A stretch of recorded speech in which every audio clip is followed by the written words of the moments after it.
everybody. This is Crypto Rich working with you to get rich with crypto. And I'm having a conversation now with Andreas Fink. He's the CEO of Cajutel. Cajutel are a new cryptocurrency, CAG token, the CAG token. The ICO is ongoing currently, as you can see from here. Has another 24 days, 1 hour, 23 minutes, and 52 seconds and counting. First off, Andreas, thank you so much for making yourself available to have this conversation with me. Welcome. Yes, thank you. And I understand you're in Switzerland right now. It's Friday, the 25th of August, 8 o'clock in the morning in the UK, and an hour later where you are. Andreas, do you want to start by just saying a little bit about your background and then go into telling us about Cajutel, what it is? Well, my background is I studied electrical engineering at the ETH in Zurich and then went into software development, ended up in companies doing a lot of network infrastructure stuff. And in 1994, I actually started building up an internet provider in Switzerland. And at that time, the internet was very, very small. I basically wanted to have internet access for myself, and it was a little bit too expensive. So I was looking for friends to share the connection with me. And then bang, the internet boom started, and we grew very quickly during that time. From an ISP with 4 modems in a bedroom to having an ISP having 14 points of presence all over the country, and thousands and thousands of customers. I don't even remember how many. In 99 around, we then sold the company to a pan-European ISP who wanted to have internet access all over Europe. That was called World Online. And they actually went to the stock market in 2000. So after that, I worked a little bit for Cisco Systems in the area of SS7 voice switching. And then I started again with another company called Global Networks, who did SMS services for operators and wholesale users. And out of this, we had a few other projects, such as we started a virtual operator, an MVNO, which was operating a network in Antarctica. We sold that one. And then we had a mobile network in Iceland, where we got the license in 2007. And we started building it up. We bought up a wireless ISP also in Iceland, which were serving the rural areas. We renewed its infrastructure and then sold it again. And I'm still having a data center infrastructure company and a backbone company where we provide internet services to ISPs. And now with Cajutel, we're going into doing the same thing again, just 20 years later or so, in an area which basically does not have internet as we know it. There is internet there, but it's very, very slow. It's very, very expensive, especially for the population there. And it's the reason why only like less than 2% of the population have access to the internet today. So this is a big change because in Africa, most companies have some kind of internet. It's not always that fast. It's not always that cheap. But in those countries which we're focusing, it's extremely slow and extremely expensive, and it actually hinders the country from further development because you cannot trade, you cannot get access to information, and so on. So we're trying to change this by building an infrastructure from the ground up, from A to Z. So it's very, very green field, as you can imagine, because there's no infrastructure there which you can base your stuff on. So We have to build towers for distribution of radio signals. We have to lay fiber. We have to generate our own power, and we do this with solar panels, maybe a little bit of wind in some cases, because we don't want to put any fuel-based generators. And so you have to do everything yourself. So the disadvantage of this is it's very costly. Yes. But the advantage is you're not dependent on anyone. Nobody can just switch off your power because they don't like you, and you are independent, and you also make more profit out of it at the end. You just have to cash down more money. Yes. In the beginning. Hence the ICO. Can I just ask? So thank you for that. So your background. So you've already set up a successful ISP in Switzerland, a mobile provider in Iceland, and you're now going to be setting up a high-speed broadband provider service in Guinea-Bissau. And is it going to be solar powered? Yes. Wow. Okay. Because there is a power network there, but you cannot rely on it. So. You might have outages of power for an hour or so. Yes. It's getting better and better, and if you go to the countryside, there might be no power there. So what you have to do is you need big backup systems anyway to hold energy in batteries. Yeah. And if you have this, then you only have to add solar panels to feed it with energy when the sun is shining. And the sun shines a lot down there. It's actually very efficient. Yes. So... and the second thing is we don't need that much power to power every tower.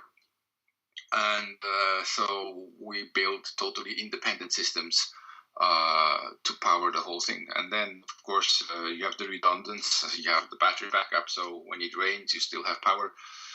And so this is rather unique. That's extraordinary. You wouldn't do that in Europe. Because you can just rely on the power grid, but there you cannot. So you have to do it yourself if you want to provide a good service. Okay. And can I ask, why Guinea-Bissau? Why not Ghana or, I don't know, some other West African country or even other African country? Well, I got into this area like in 2003.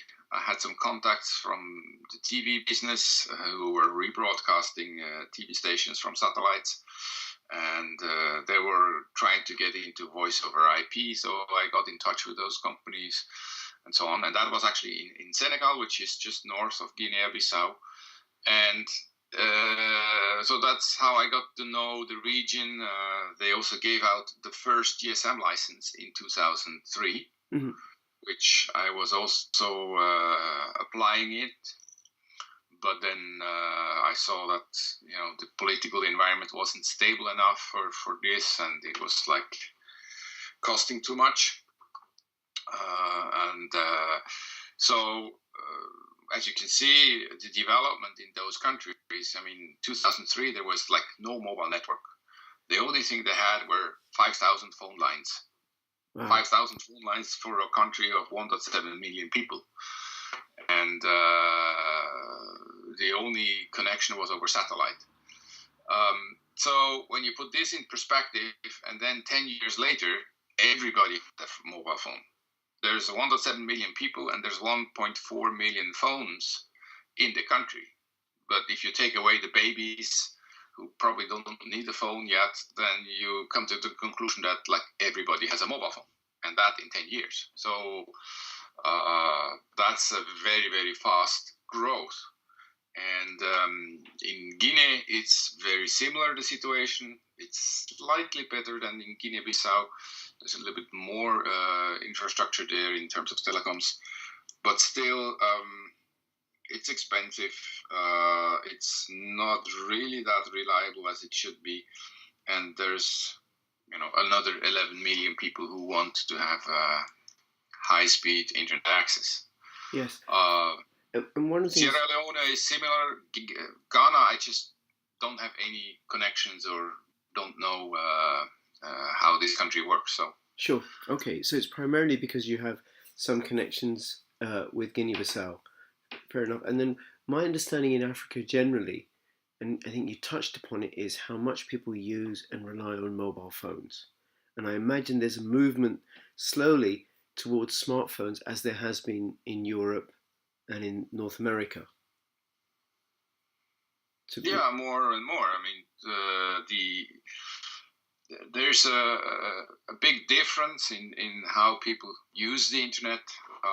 In most African countries, it's primarily over mobile phones or maybe tablets or so. This is probably because that's the first device they can get into their hands. Yeah. And not everybody can buy an expensive laptop. But you see a lot of computers still there that people buy, from the used market from Europe, second generation stuff. So, you see internet cafes where people can go and get access to the internet and, pay by the minute when they're there. Yeah. That's also something you see in a lot of African countries. But you don't see this in Guinea-Bissau because you cannot just use the internet there. Because, yes. No, I can get it. There's an advantage to using a smartphone, which is the cost of entry is much, much shorter. Plus, also, if you have unreliable power, well, what you can do with your smartphone is charge your battery up while you do have power, so you can still use it when there's a power outage, which is not the same with a laptop or a desktop. Yeah, well, the laptop still has a battery, but the desktop doesn't. Yeah. And a mobile phone. Well, the cost of entry for a smartphone is a lot cheaper than a laptop, or can be, and they're a lot more mobile. Yeah. Okay, all right. And why have you decided to do it through an ICO and not through venture capital to raise the funds for this project? There's a simple reason for that. Mm-hmm. First, we built a business plan. We did all the calculations from A to Z in a very detailed fashion, and then we were going to look for investors to invest in this project. And we had a really hard time finding them. And there's a variety of reasons for that. The venture capitals, they are usually too greedy. They want a lot of percent of the company, and because they're primarily there to make a lot of money. The investors, we didn't find the right type of investors, because a lot of investors we ended up talking to, we had no clue what Africa is all about. And you have to understand the market a bit to really evaluate the risks and the chances of such projects. And if you just go and buy some data from the internet from analyst companies, then those data are usually 5 to 10 years old and are totally outdated, because there has been a lot of change in the last 5 to 10 years. And so it's even difficult to get reliable data on those changes. You actually have to be on the ground. And there's not many people who are in those countries and understand the mechanics of it. So for us, it was the problem of finding the right people who are, willing to put down large chunks of money for such a project. So the idea was then to say, well, what about if we get a lot of small people who just say, well, I'm going to risk $100 or $1,000 or so, because they are more risk-friendly in some terms, even though I don't think the project is more risky than, building other projects in other countries. But when people can actually read our documentation of what we're trying to do, what the situation is, what the risks are, and so on, they're more likely to understand what we're trying to achieve. And it's easier to, get people to risk $100 than to find one investor risking $10 million. So it's something we try. And what, of course, we do with our token is we use the token as a share.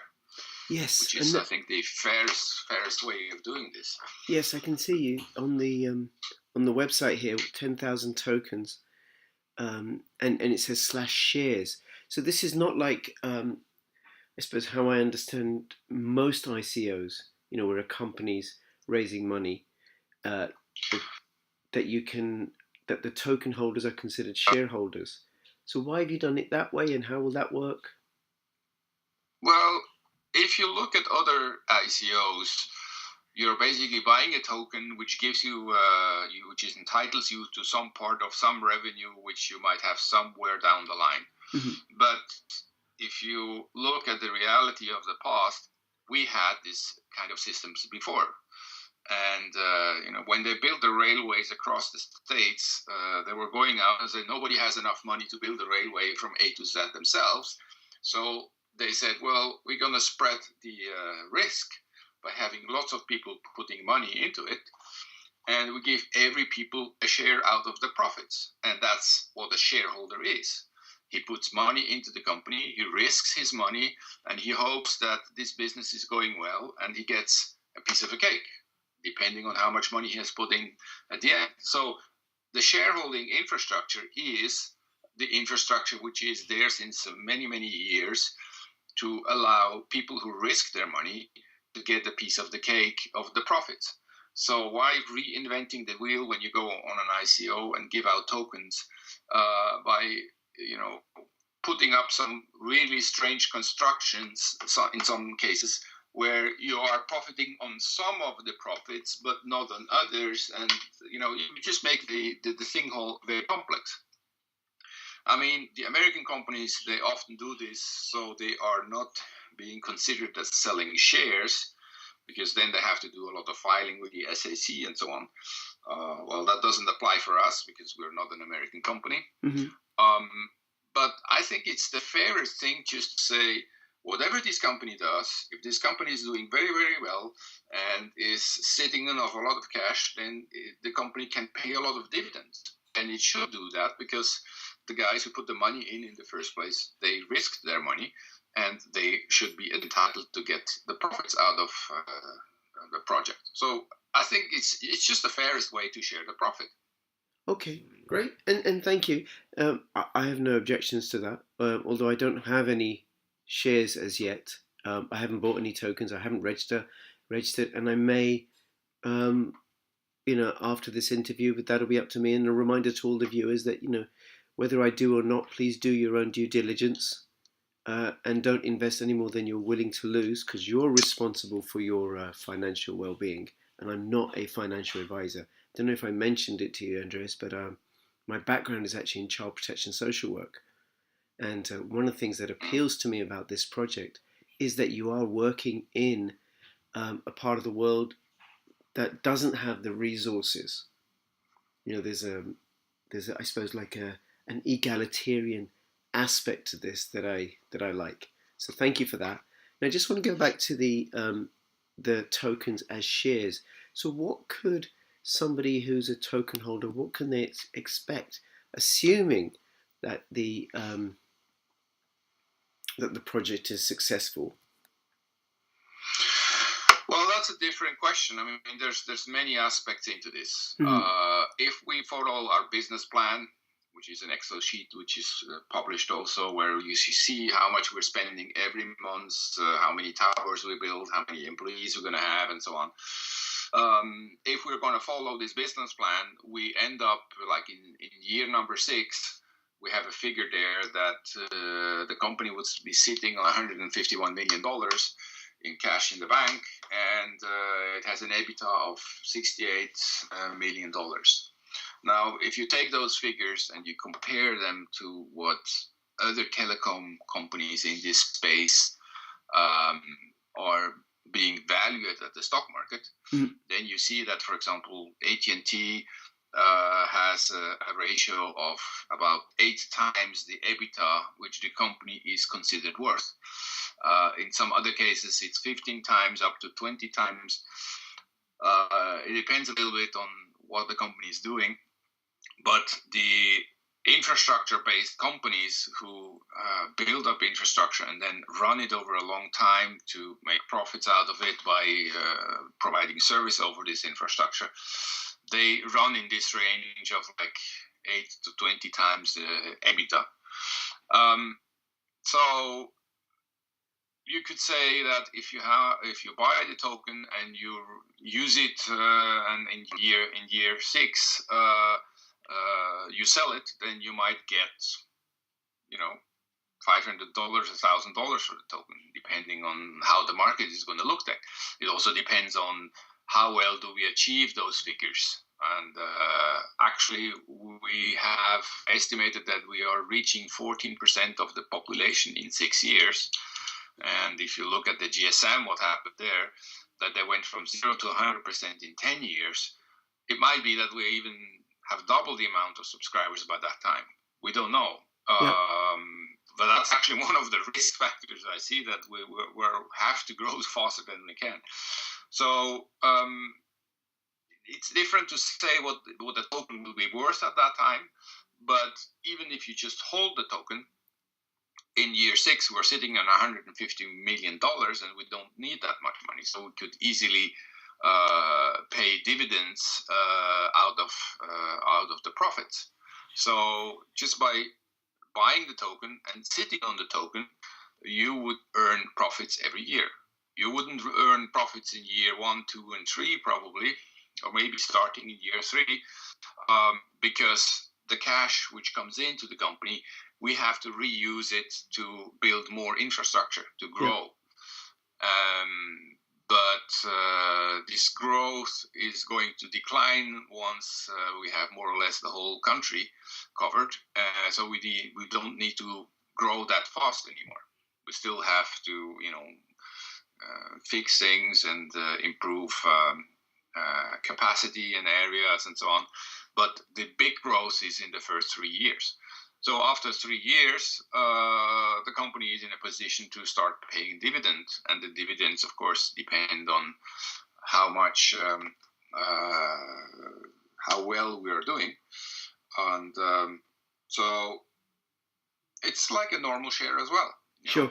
The token is not making any difference. So what we do is, when it's time to pay dividend, we just pay the dividend to the smart contract, and the smart contract will figure out who has which token at what moment, and allocates the dividend to those smart contract owners, which then can claim the dividend and get ethers back. Great. So the dividend will be paid in ether, and clearly what you're saying, this is a long-term play. So it's not something that people should invest in with, okay, I'm going to flip this in a few weeks' time or a few months' time. Now, I'm thinking of it's like buying Bitcoin. If I'd have bought Bitcoin 6 years ago and not 4 years ago, life would have looked very, very different if I'd have spent the same amount of money. So this is a buy and hold. It's still okay today. Yes, absolutely. Okay. I mean, it is a long-term project. It's a long-term solid return. Yeah. But of course, the hype with the ICOs is there. You don't know what happens, just at the ending of the ICO or so. It might go that the price goes through the roof because everybody wants to participate. Yeah. You never know. But then you can also assume that if the hype is over, then the values come back down to realistic values. Yes. So you might be able to profit of some short-term hype. I don't know. But some other projects in this space, they only live off the hype. So they go up and then they crash down to zero. And in our case, there's always a value behind the token, because the value of the company is the value of its assets, the value of the customer base, and so on. And this is always there.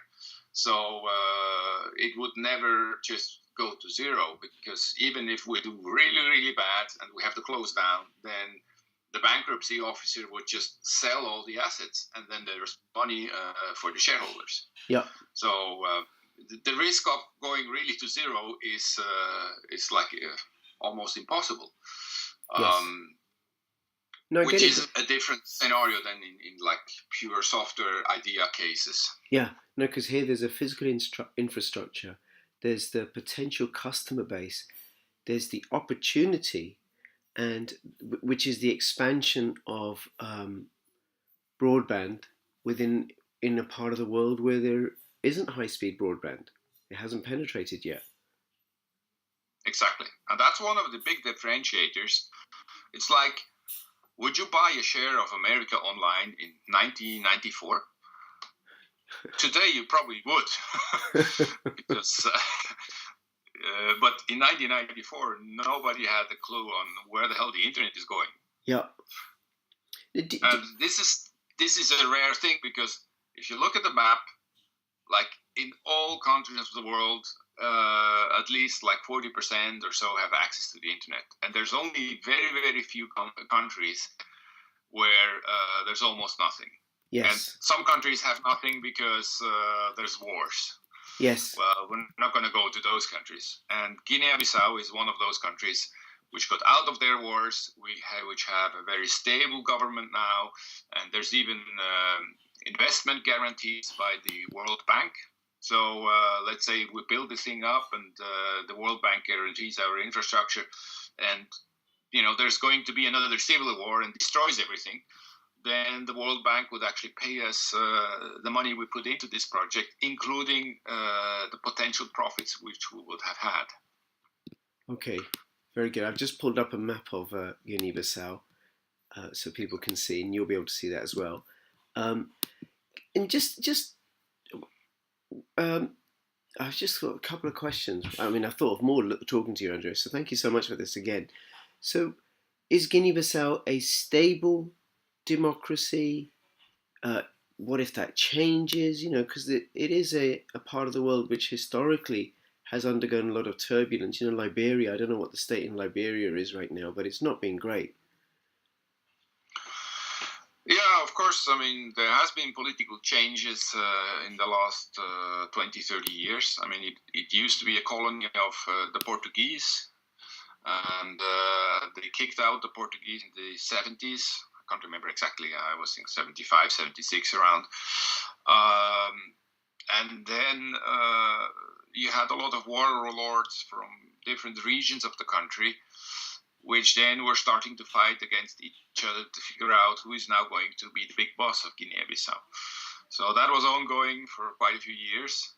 And that was part of the problem why a lot of business were just like skipping Guinea-Bissau. Mm-hmm. And but this has changed a lot in the last 10 years because a stable government has now been established. They were under the control of the World Bank. They were not allowed to give state guarantees and things like that for many years, which was one of the conditions they put up to help them. And they succeeded with the goals the World Bank was setting, and they have